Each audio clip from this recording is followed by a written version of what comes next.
ত্রিপুরার ক্রিকেট ও ক্রীড়া পরিকাঠামোকে আরও শক্তিশালী করতে গুরুত্বপূর্ণ উদ্যোগ নিয়েছে ত্রিপুরা ক্রিকেট অ্যাসোসিয়েশন। অ্যাসোসিয়েশনের উদ্যোগে বিভিন্ন ক্রিকেটের ও ক্রীড়া সংগঠনের মধ্যে ক্রিকেট কিট ব্যাগ সহ নানা সামগ্রী বিতরণ করা হয়। একটি অনুষ্ঠানের মাধ্যমে মোট 108টি ক্রিকেট কিট ব্যাগ এবং অন্যান্য খেলাধুলার সরঞ্জাম খেলোয়াড়দের হাতে তুলে দেওয়া হয়।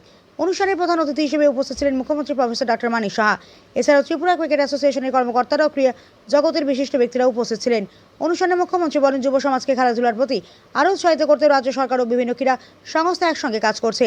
খেলাধুলার উন্নয়নের মাধ্যমে রাজ্যের প্রতিভাবান খেলোয়াড়দের জাতীয় ও আন্তর্জাতিক স্তরে তুলে আনা এই উদ্যোগের মূল লক্ষ্য। কিট ব্যাগ ও ক্রীড়া সামগ্রী পেয়ে খেলোয়াড়দের মধ্যে ব্যাপক উৎসাহ আনন্দ লক্ষ্য করা যায়। ক্রীড়া মহলের মধ্যে ত্রিপুরা ক্রিকেট অ্যাসোসিয়েশনের এই পদক্ষেপ রাজ্যের ক্রীড়া উন্নয়নে নতুন গতি ও মাত্রা যোগ করবে। আগরতলার প্রতিনিধি রিপোর্ট, প্রতিদিন ত্রিপুরা।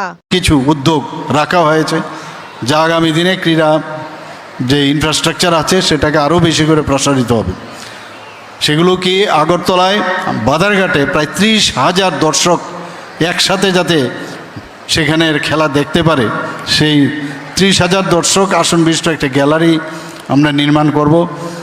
আগরতলা স্থিত নেতাজি সুভাষ আঞ্চলিক প্রশিক্ষণ কেন্দ্রে একটি স্পোর্টস হলের নির্মাণ আমরা করছি। সেখানে ব্লক, মহকুমা, জেলা ও রাজ্য স্তরে স্কুল ক্রীড়া প্রতিযোগিতা অনুষ্ঠিত হচ্ছে এবং সেখানে এই যে প্রতিযোগিতা হচ্ছে তার মধ্যে যারা যারা আছেন তাদের ট্যালেন্ট সার্চ করা একটা প্রকল্প রাখা হয়েছে।